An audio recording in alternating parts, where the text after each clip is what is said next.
In this video, I'm going to show you how to develop control and mobility of your spine. I encourage you to approach these exercises in the knowledge that in order to improve, we must practice. It's commonly known as cat-camel or cat-cow. The aim of this is to teach the columns of the spine to both get into full flexion and full extension. How we do this, we place our hands directly under our shoulders and our knees directly under our hip. So we're not outstretched. We're just in a comfortable position. Using my belly button as a cue, I can aim to drop my belly button to the floor, which as you see, if I had a tail, it would raise the tail. And then I want to suck my belly button to the ceiling, which if I had a tail, it would tuck that tail in between my legs. So what you're seeing is rotation through the hip, up into the lumbar spine and thoracic, all the way to the head, tucking the chin in, and then reversing, dropping the belly button down to the floor.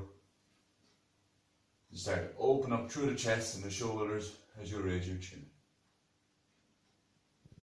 Next up for spine mobility is side translations. How we're going to do this, we're going to place the hands on the hips and set our feet shoulder width apart. From here, we don't want any lower body movement side to side, so we don't want our hips going out here or here. What can be useful for that is getting the backs of two chairs placed in tightly to the hips, so you're making sure you're not moving them out of the way. From that point, what you want to do is you want to glide your upper body across your lower body, kind of like so. So, you're going to go to the left, you're going to go to the right. If you're struggling with the movement, you can exaggerate the movement through the shoulders, trying to lead the shoulders to point in that direction and in that direction. Pushing down through the hips and guiding your way across. So, like so. So that's an over-exaggeration. As we develop better control, we can start exaggerating less and bring that movement more into the spine. Once we've gotten used to that, we can start to add in other movements of the spine, such as flexion, extension, internal and external rotation. So I'm going to go to the side here. I can flex a little bit. I can extend. I can rotate. I can slide the other way, flex a little bit, extend a little bit, and rotate. And work my way through. Spend a couple of minutes doing that. Next up for mobility of the spine, we're going to do a spinal wave. How we do this, we're going to start with a wall as a bit of a cue, but we can move away from the wall as we get better with it. So we want to step a few inches away from the wall. And I'm first going to drop my chin to my chest, and then I'm going to drop my nose downwards and lift it up to touch the wall. Next step is touch the chin off the wall. Then the chest, then the belly, and then the pelvis. We're now halfway through the exercise. As the pelvis reaches the wall, the chin should be back.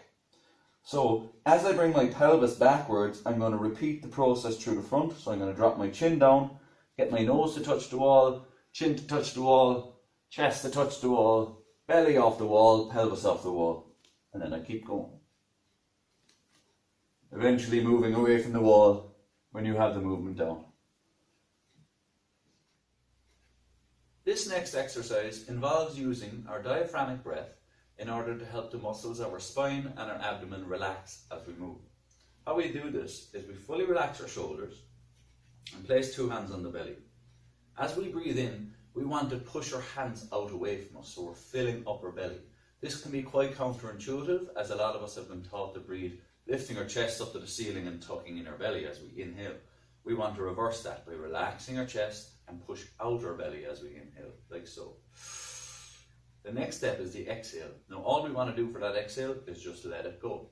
So how this works when we bring it into a movement is if I get into a static bend, soften my knees, and if you watch the distance between my hands and the floor, I'm going to take an inhale, filling up my belly. Now watch what happens on the exhale.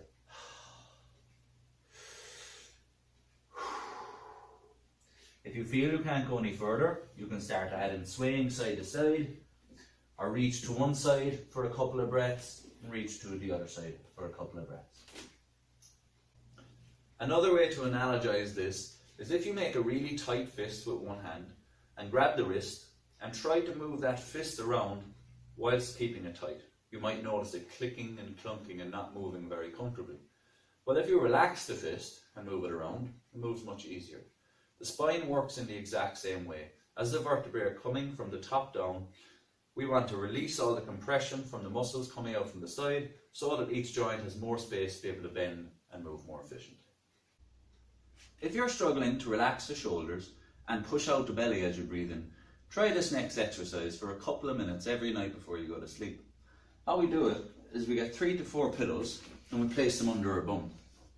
And as we lie back, gravity is taking our shoulders out of the equation, so it's much easier to breathe with our diaphragm then. So as we naturally breathe in this position, my belly should rise. Because your diaphragm is a muscle, we want to work this muscle out. So we can place our hands on our belly, creating resistance, filling it up to the ceiling as we breathe in, and letting it go as we breathe out. We can also use books or weights on top of our belly to increase the use of that muscle.